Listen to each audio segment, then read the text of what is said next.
시청자 여러분 안녕하십니까? VOA 뉴스투데이 시작합니다. 이달 초부터 진행되고 있는 제10차 NPT 핵확산 금지 조약 평가회의가 폐막을 앞두고 한반도의 완전한 비핵화 지지 등이 담긴 최종 선언문 초안을 마련했습니다. 초안에는 북한이 추가 핵실험을 해서는 안 되며 핵 보유국 지위를 얻을 수 없다는 점도 명시됐습니다. 첫 소식 박형주 기자가 보도합니다. 뉴욕 유엔본부에서 진행되고 있는 제10차 NPT 핵확산 금지 조약 평가회의가 22일 공개한 최종 선언문 초안입니다. 이 최종 초안에는 한반도의 완전한 비핵화에 대한 지지와 함께 북한의 국제 의무 준수를 촉구하는 내용이 포함됐습니다. 특히 지난 2016년과 2017년 핵실험을 규탄하고 북한이 어떠한 핵실험도 해서는 안 된다는 점을 강조하면서 북한은 핵확산 금지 조약 NPT에 따른 핵 보유국 지위를 얻을 수 없다는 점을 명시했습니다. 이어 북한은 지체 없이 NPT에 복귀하고 핵무기와 탄도미사일 그리고 관련 프로그램을 완전하고 검증 가능하며 되돌릴 수 없는 방식, 즉 CVID 방식으로 포기하기 위해 가능한 한 빨리 구체적인 조치에 나설 것을 요구한다고 밝혔습니다. 초안에는 평가회의가 협상과 외교를 통한 북한 핵 문제 해결을 독려한다는 내용도 들어갔습니다. 특히 한반도의 평화와 비핵화를 증진하기 위해 모든 관련 당사국들이 자제하고 긴장 고조 조치를 중단하며 정치적 해결의 보편적인 방향을 고수하면서 의미 있는 대화를 통해 상호 우려 사안을 해결해야 한다고 강조했습니다. 1985년 NPT에 가입한 북한은 1993년 3월 NPT의 탈퇴를 선언한 뒤 유보했다.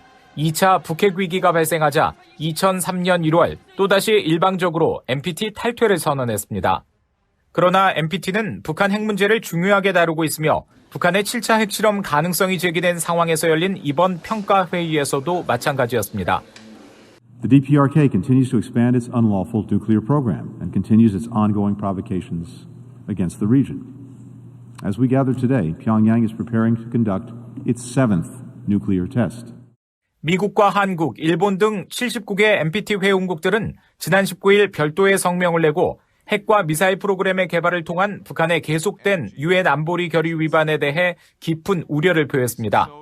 특히 전술 핵무기 추구와 최대한 빠른 핵무력 발전 등과 같은 북한의 호전적인 발언을 지적하면서 북한은 추가적인 불안정 조치를 즉각 중단하고 미국과 한국, 일본 등 관련 당사국들의 거듭된 대화 제의에 호응하라고 촉구했습니다. 지난 1일부터 열린 제10차 NPT 평가회의는 오는 26일 종료됩니다. 북한의 핵 문제 등을 지적한 선언문 초안은 191개 회원국 모두가 찬성해야 최종 채택됩니다. VOA 뉴스 박형주입니다.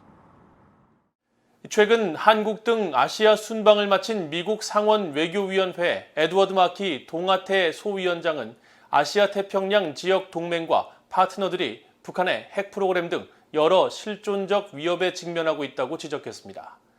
최근 한국과 타이완 등 아시아 순방을 했던 미국 의원들은 미국의 영내 협력 강화의 중요성을 강조하고 있습니다. 이조은 기자가 보도합니다.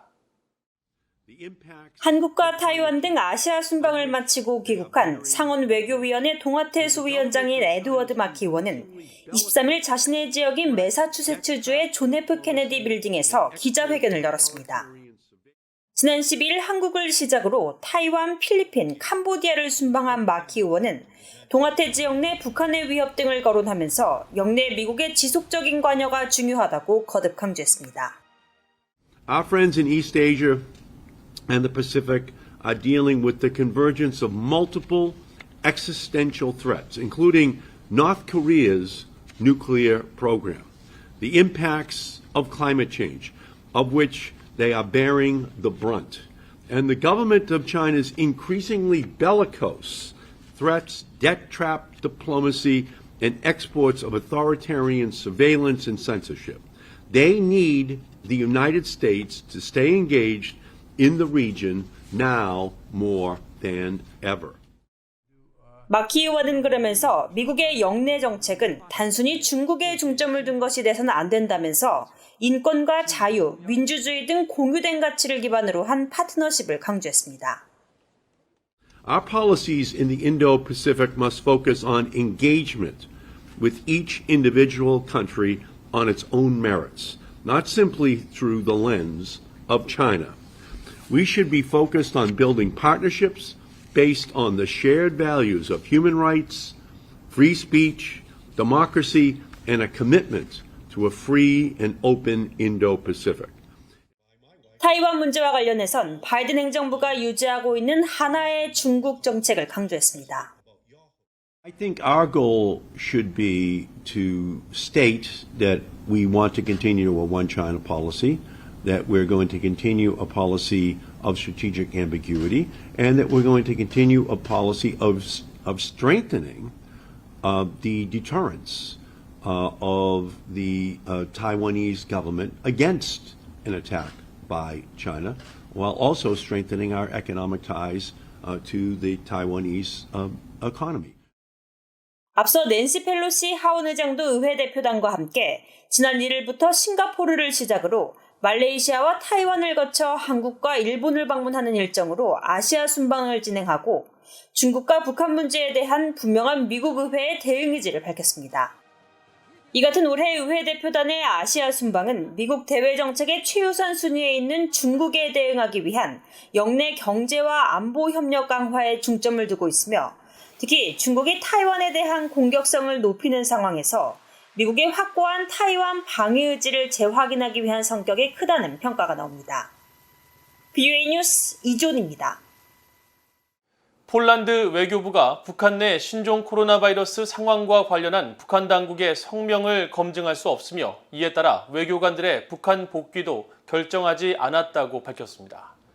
폴란드 외교부 대변인은 23일 최근 북한의 코로나 방역 승리 주장이 잠정 철수한 평양 내 폴란드 공관의 재개 여부에 영향을 줄 수 있느냐는 BOA의 질문에 폴란드 외교관들이 2년 전 평양에서 철수한 뒤 현재 단계에서는 복귀와 관련한 어떤 결정도 내리지 않았다며 이같이 답했습니다. 스웨덴 외교부도 이날 BOA에 북한의 코로나 관련 진전 상황에 대해 유엔과 다른 관련국들과 함께 면밀히 주시하고 있지만 현재 단계에서는 북한의 방역 승리 주장을 확인하기 어렵다면서 스웨덴 외교 직원들은 상황이 허락하는 대로 평양에 복귀할 준비가 돼 있다고 설명했습니다. 앞서 지난 10일 북한 김정은 국무위원장은 전국 비상방역 총화 회의에서 신종 코로나 바이러스 위기가 완전히 해소됐다고 주장하고 최대 비상방역 체계 등급을 낮췄습니다. 북한 김정은 국무위원장이 역점 사업으로 추진했던 원산-갈마 해안관광지구가 아직도 공사가 끝나지 않아 일부 도로가 흙에 덮여 있는 등 방치 상태인 모습이 포착됐습니다. BOA가 지난 6월 프랑스 국립우주원과 에어버스가 촬영해 구글어스에 공개된 이 일대 위성사진을 분석한 결과 약 5.5km의 해안가를 따라 이어지는 관광지구 내 건물과 주변 도로에서 건설 인력과 차량 등을 찾아볼 수 없었습니다.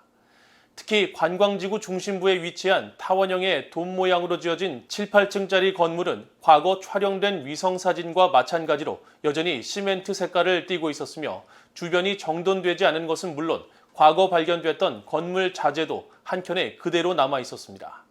또 해안가에 자리한 건물은 바로 옆 포장도로가 있지만 도로 상당 부분이 모래에 덮여 있어 제대로 된 관리가 이루어지지 않고 있는 것으로 추정됩니다.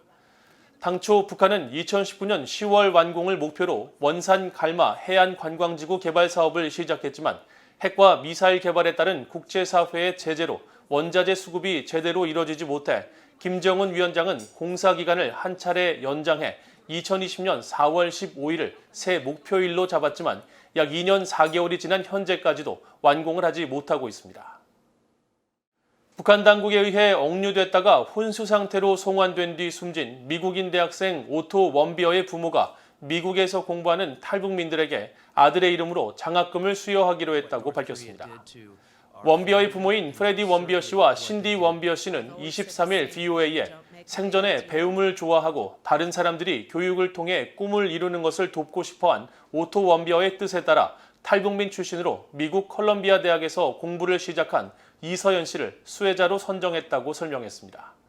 그러면서 장학금 수혜자들이 미국에서 훌륭한 교육을 받고 개방성과 자유로운 사고를 경험하며 안전과 배고픔에 대한 걱정 없이 공부를 할 수 있도록 도울 것이라며 이번을 계기로 오토 원비어의 유산이 그의 죽음보다 크게 기억되고 북한 정권에 강력한 메시지가 되기를 원한다고 말했습니다. 한편 원비어 장학금의 수혜자로 선정된 탈북민 이서연 씨는 VOA에 북한의 변화와 북한 주민들의 자유를 위해 활동하겠다는 자신의 포부에 원비어 부모가 장학금 수여를 결정한 것으로 안다며 앞으로 국제관계학을 공부하고 다양한 활동을 통해 북한 정권의 책임을 묻고 북한을 변화시키겠다는 원비어 부모의 뜻을 이어나갈 것이라고 강조했습니다. 이 씨는 지난 2014년 북한 정권의 자금을 관리하는 노동당 39호실 고위관리였던 아버지와 함께 북한을 탈출해 미국에 정착했으며 유튜브와 각종 강연을 통해 북한 김정은 정권의 실상을 알리는 다양한 활동을 펼쳐왔습니다. 이상으로 VOA 뉴스투데이를 모두 마칩니다. 시청해주신 여러분 고맙습니다.